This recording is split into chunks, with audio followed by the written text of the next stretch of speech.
Welcome back to the deep dive. Ready to dive into something pretty impactful today? Absolutely. Always ready to go deep. Okay, awesome. Today we're tackling lean hospitals and health systems.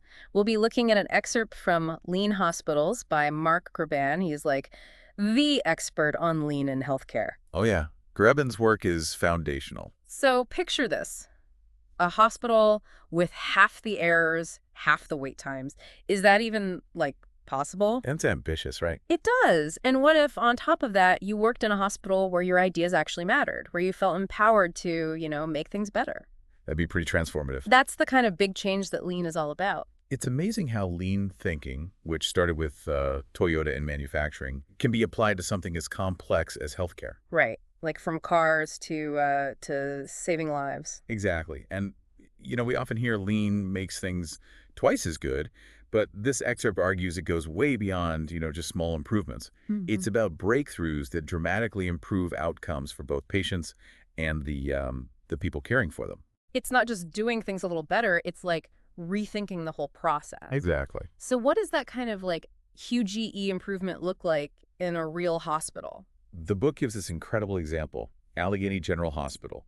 They achieved a 95% reduction in central line infections. Wow, 95%. That's like almost unbelievable. It is, and they did it by fully embracing lean tools, things like Kaizen events, where teams focus intensely on specific problems, Mm. and they use value stream mapping to, visualize and streamline how patients move through the system. So it's like they redesigned everything from the ground up to minimize those infections. Yeah, that's a great way to put it. That's a powerful example of lean in action. And it's not just about quality. The book talks about cost savings too, right? Yeah, definitely. There's the example of ThedaCare and Gunderson Lutheran, both in Wisconsin. They were able to cut costs by 25–30% for certain patient groups just by applying lean principles. So it's not about cutting corners or, sacrificing care. No, not at all. It's about being smart with resources to give patients the best possible value. Exactly. It's about getting rid of waste in a way that actually improves care. Okay, so it's about quality, it's about cost, but what does it actually feel like to be a patient in a lean hospital? So imagine you're going in for outpatient surgery. First off, scheduling is smooth. You get clear cost estimates up front, no surprise bills later. Already less stressful than usual? Right. And then the space itself, it's designed to minimize confusion and delays. Clear signs, everything's laid out logically. So you're not wandering around lost and confused. Exactly. And everything you need is, within reach. I like that. And when it comes to the surgery, lean is all about making procedures error-proof. This could be something as simple as a surgical checklist, but it significantly reduces the chance of complications. Interesting. So instead of hoping everyone's perfect, you're building safety into the system. Precisely. And throughout all this, the patient is getting, compassionate care and clear communication from the staff. It sounds like the whole experience is designed to be less stressful and more focused on the patient. Exactly. It's about clinical excellence and a positive experience. Now, I'm curious, what's it like to actually work in a lean hospital? How is that different? Well, respect for people is at the core of lean. Okay. So that translates into how employees are treated and how much they're empowered. Yeah. The excerpt talks about employees feeling heard, that their ideas are valued. Yeah, it's huge, feeling like you're actually contributing. Right. And the leadership focuses on coaching and development, not just barking orders. It creates a culture where everyone is always looking for ways to improve. Sounds like a much more collaborative environment. It is. Problems are seen as chances to learn, not reasons to blame. It empowers people to solve problems, not just follow orders. It's got to be pretty empowering for staff. Very much so. But you said earlier that lean isn't about being soft. Right. It's not just about being nice. Right. You got it. Lean also demands accountability. There's respect, there's collaboration, but there's also an expectation of, high performance. So it's a balance, empowering people but also holding them to a high standard. Yeah, you could say that. It's about building a culture of excellence where everyone is, totally committed to those great patient outcomes. So lean is about a lot more than just like efficiency. It's about culture. It's about leadership. Absolutely. And to create that high-performing culture, there are some key characteristics of a lean health system that the book lays out. Okay, let's break those down. What does a healthcare organization that's truly embraced lean look like? Well, first you need that unwavering commitment from leadership. They need a clear strategy that's, woven into the fabric of the whole organization. It can't just be like a side project in one department. No, it has to be a system-wide thing. So buy-in from the top is crucial. But what happens if leadership isn't fully on board with lean? That seems like it could create some roadblocks. Yeah, that's a great question, and honestly, a big one. Yeah, it definitely can. And the book actually addresses that head on. How does it? It says that without that strong commitment from leadership, lean efforts can kind of fizzle out. They just don't go anywhere. Yeah, you might see some initial success in like one department, but it's hard to, sustain those improvements and spread them to the whole organization. It's like it's got to be everyone or it's no one. Exactly. It ends up being more of a patchwork approach instead of a true transformation. Yeah, that makes sense. It's like trying to, I don't know, steer a huge ship without the captain on board. You might be able to nudge it a little, but you're not going to like change course. That's a great analogy. Mhm. And one of the toughest things is overcoming that resistance to change. It's just, ingrained in so many healthcare organizations. People get used to doing things a certain way. Yeah, and it can be really hard to, like, convince them to try something new, even if it's, ultimately better for everyone. So how do you get everyone on board? How do you create that culture of, buy-in, not just from the top, but from like everybody? Well, the book really stresses the importance of transparency and communication. It's about, really explaining the why behind lean. Why is this important for patients, for employees, for the organization as a whole? So you're not just saying do this, you're explaining the reasoning behind it. Exactly. And you involve people in the process. You don't just, like, force it on them. It's got to be collaborative. Right. When people feel like they're part of the solution, they're much more likely to, get on board and even champion the change. Okay, so it's about communication, it's about involving people, anything else? Yeah, the book also talks about the importance of celebrating successes. Not just the big ones, but the small ones too. Recognizing progress. Yeah. Rewarding those who are, really making a difference. It reinforces the good stuff that lean brings, encourages others to, get involved. It's like it's showing that this isn't just another management fad. Exactly. It shows it's a real commitment to making things better. Okay, that makes sense. So back to those key characteristics of a lean health system. We were talking about leadership buy-in, but you also mentioned a focus on patient needs and experiences. Yes, absolutely. That's essential. Putting the patient at the center of everything. And that's where the whole idea of waste comes in, right? Exactly. Lean talks about 7 types of waste. And in healthcare, some of the biggest ones are waiting, defects, overprocessing, and motion. Okay, break those down for me. So think about all the time patients spend waiting for appointments, waiting for test results, waiting for procedures. Yeah, that's a lot of waiting. Right. And then there are the errors that happen, unnecessary tests being ordered, the inefficient ways people move around the hospital. It all adds up. It does. It's wasted time, wasted energy, wasted resources. And that impacts the patient. Whether it's directly or, indirectly, it can lead to frustration, delays, even medical errors. You're absolutely right. So lean is about eliminating that waste, but it's also about engaging employees at every level. Absolutely. Like we've been saying, lean is not a top-down thing. It depends on everyone participating, on everyone's ideas. Yeah. It's about, empowering people to solve problems, not just take orders. And that leads into the next characteristic, right? Proactive problem solving and continuous improvement. Exactly. It's that constant search for better ways of doing things, eliminating waste, adding value for the patient. It's not about reaching some perfect state and then stopping. It's ongoing. It's an ongoing journey of improvement. Sounds like a lot of work. It's a whole different way of thinking. It is. It's about cultivating that mindset of, always looking for ways to improve. Always looking for a better way. And that brings us to that last characteristic, using technology and infrastructure to support those, efficient workflows.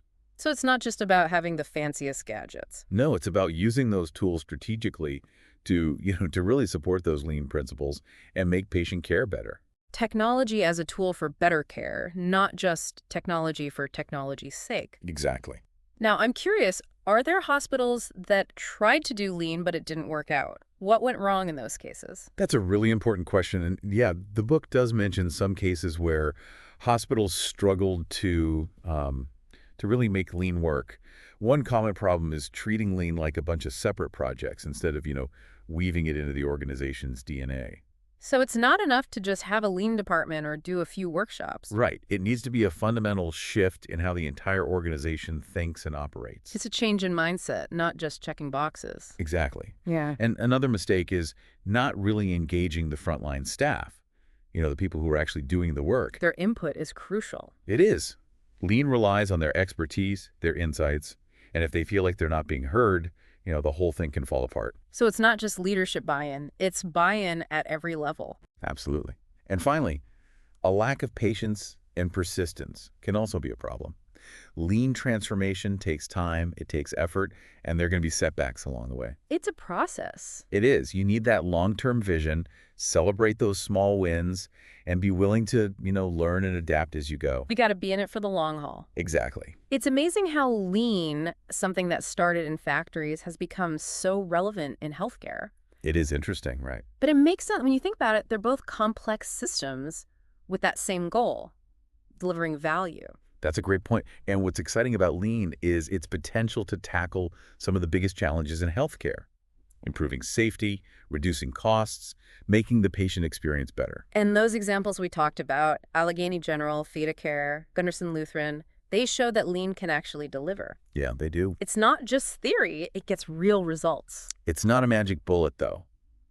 It takes commitment, it takes a willingness to try new things, and that relentless focus on always getting better. It's a journey, but a worthwhile one. Absolutely. And while the book really highlights lean's potential, it also acknowledges that it's not a one-size-fits-all solution. Of course, every hospital is different. Right. So how lean is implemented needs to be adapted to, to each organization's specific needs and situation. So there's no single roadmap to lean success. Exactly. You got to understand the principles, adapt them to your own environment, and then embrace that journey of continuous improvement. This deep dive into lean hospitals has definitely given me a lot to think about. Me too. It's clear that lean could really revolutionize healthcare, but it requires, a different way of thinking and a commitment to change from everyone involved. I totally agree. It's a big undertaking. It is. But the potential is huge. And on that note, we'll continue our exploration of lean healthcare in just a moment. So we've been talking about how lean can really transform healthcare. And one of the things that's really fascinating to me is how it impacts the culture of a hospital. Yeah, that's a great point. The excerpt really emphasizes that lean isn't just about, tools and techniques. It's about building a culture of continuous improvement, respect, and patient-centricity. It's almost like lean becomes part of the DNA of the organization. Exactly. And one way you see that culture shift is in how problems are handled. Oh, interesting. How so?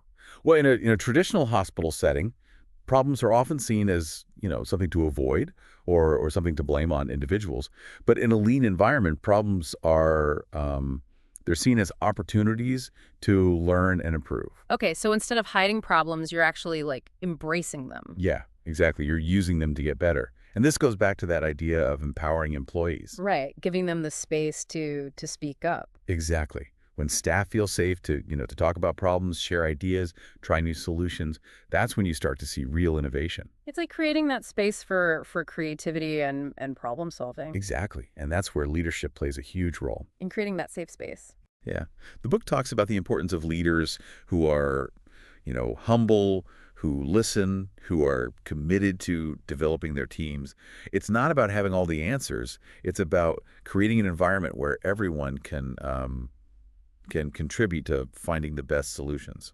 It's interesting how lean, something that came from, making cars, can have such a big impact on something as human-centered as healthcare. Yeah, it is interesting. But one of the key connections is that focus on delivering value. Okay, I see that.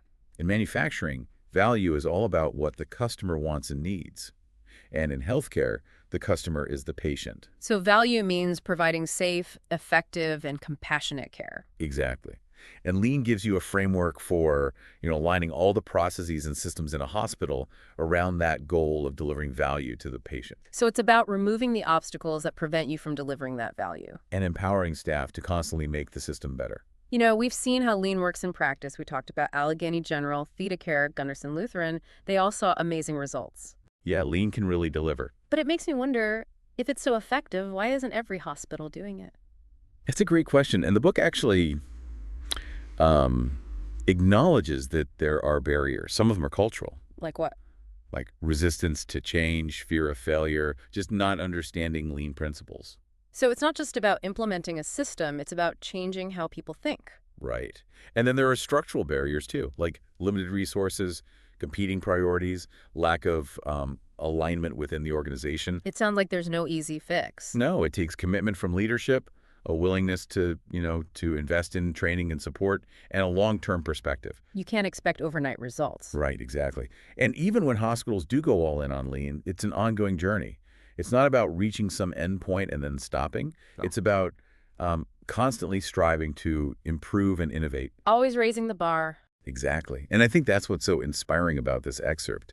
It shows us a healthcare system that's, always learning, adapting, getting better, a system that's truly focused on delivering the best possible care. This deep dive has definitely given me a lot to think about. It's made me excited about the potential of lean, but also aware of the challenges. Yeah, same here. It's a big undertaking. It is. It's clear that lean offers a powerful way to improve healthcare, but it takes that commitment to change, a willingness to experiment, and a real focus on patients. It's a journey, but it sounds like it's a journey worth taking. Well, on that note, we'll wrap up our deep dive into lean hospitals and health systems. Big thanks to our expert for sharing their expertise and to you, our listeners, for joining us.